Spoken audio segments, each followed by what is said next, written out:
Hello, my name is Sarah Allred. I am a registered respiratory therapist and a trainer with Neonatal Rescue. In this video, I will explain the use of Neonatal Rescue's CPAP protocol.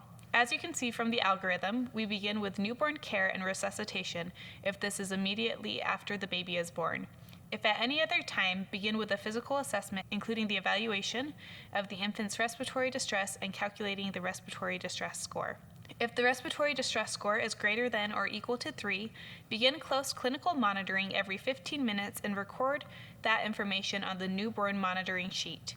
This clinical monitoring sheet should include monitoring the patient's vitals, temperature, heart rate, respiratory rate. The respiratory distress score should also be evaluated every 15 minutes. Also be sure to listen to breath sounds. Breath sounds should be equal.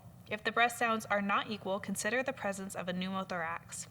Also check the patient's color and perfusion by checking a capillary refill. Along with beginning the close clinical monitoring, initiate CPAP at 6 centimeters of water pressure. After the infant has been on CPAP for 30 minutes, evaluate the patient's respiratory distress score. If the score is still greater than or equal to 3, increase the CPAP to 8 centimeters of water pressure. If the score is less than 3, then consider weaning and continue to monitor vital signs, breath sounds, respiratory distress score, color, and perfusion every 15 minutes.